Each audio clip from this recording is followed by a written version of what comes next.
ఇప్పుడు మనం జీమెయిల్ గురించి తెలుసుకుందాం. ఈ జీమెయిల్ గురించి మీకు అందరికీ తెలిసే ఉంటుంది. అసలు మెయిల్ అంటే గూగుల్లోని మెయిల్స్ పంపించుకోవటం ఇలాంటివి.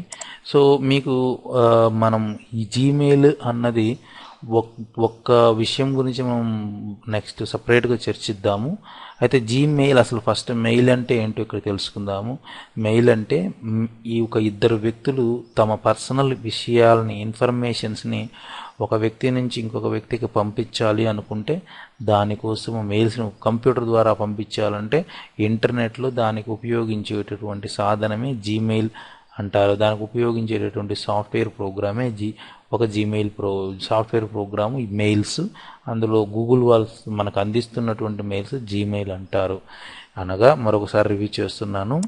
మెయిల్స్ అనగా ఇంటర్నెట్లో మీ యొక్క పర్సనల్ ఇన్ఫర్మేషన్స్ని, సపోజ్ మీ విశేషాలని, పెళ్లి విశేషాలు కావచ్చు, లేకపోతే మీరు పెళ్లి కార్డుని పంపించాలనుకోవచ్చు, లేకపోతే ఏదైనా పోస్టర్స్ పంపించాలనుకోవచ్చు.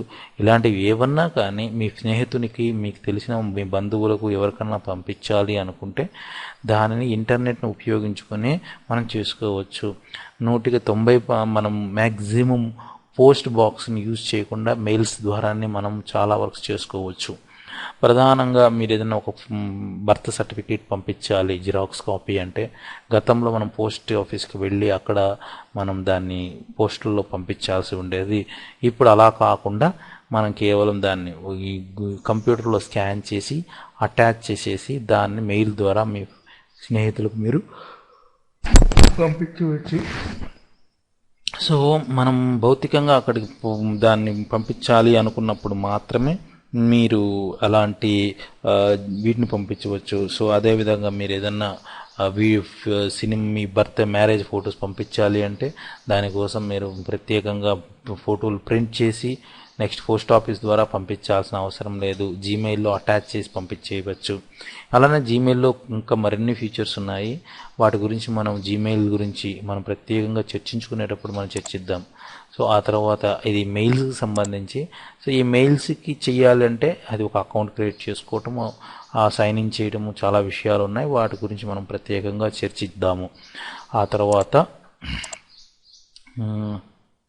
1824. సో ఆ తర్వాత ఇప్పుడు మనం గూగుల్ న్యూస్ తర్వాత డాక్యుమెంట్స్ ఉన్నాయి. అసలు ఈ డాక్యుమెంట్స్ అన్న దాని గురించి చాలామందికి తెలియదు, మ్యాక్సిమం యూజర్స్కి తెలియదు ఈ డాక్యుమెంట్స్ గురించి. సో మీకు ఒక్కసారి డాక్యుమెంట్స్ అన్నది ఏంటి అనే దాని గురించి నేను వివరిస్తాను. మళ్ళీ దాన్ని ఎలా ఉపయోగించాలన్నది మనం తదుపరి క్లాసెస్లో ఇన్డెప్త్ డాక్యుమెంట్స్ టాపిక్స్లో మనం చర్చిద్దాం. గూగుల్ డాక్యుమెంట్స్ అంటే మీ కంప్యూటర్లో మీరు ఏదన్నా మీకు సంబంధించిన సమాచారాన్ని భద్రపరచుకోవాలి అంటే ఎంఎస్ వర్డ్లో మీకు తెలిసి ఉంటుంది. ఎంఎస్ వర్డ్ అందరికి ఒకసారి చూపిస్తున్నాను. ఎంఎస్ వర్డ్ అంటే ఇలా ఉంటుంది కదా. సో ఈ ఎంఎస్ వర్డ్ని మీరు తీసుకొని ఈ ఎంఎస్ వర్డ్లో మీకు కావాల్సిన సమాచారాన్ని so I went today morning cinema something, మీకు సంబంధించిన ఎన్నో విషయాలను మీరు పొందుపరుచుకోవాలి అనుకుంటే ఎంఎస్ వర్డ్లో మీరు పొందుపరుచుకుంటున్నారు. అయితే దీనివల్ల మీకు ఎంఎస్ వర్డ్ మీ సిస్టంలో ఉంటేనే మీరు ఆ పని చేసుకోగలుగుతారు. ఎంఎస్ వర్డ్ మీ దగ్గర లేదనుకుంటే సో అలాంటి సందర్భాల్లో గూగుల్ డాక్యుమెంట్స్ చాలా ఉపయోగపడతాయి. గూగుల్ డాక్యుమెంట్స్లో కూడా సేమ్ ఎంఎస్ వర్డ్ లాగానే మీకు కావాల్సిన డాక్యుమెంట్స్ మీరు క్రియేట్ చేసుకోవచ్చు. ఇందులో డాక్యుమెంట్స్ అంటే ఎంఎస్ వర్డ్ లాంటిది, ప్రజెంటేషన్ అంటే పీపీటీస్, పవర్ పాయింట్ ప్రజెంటేషన్స్ అనేవి వాటిని, నెక్స్ట్ స్ప్రెడ్ షీట్ అంటే ఎక్సెల్ షీట్స్, ఫామ్స్, మీరు డ్రాయింగ్ చేసుకోవాలంటే పెయింట్, సో ఇది నెక్స్ట్ టేబుల్స్, నెక్స్ట్ కలెక్షన్స్ చాలా ఉన్నాయి. సో ఇవన్నిటిని కూడా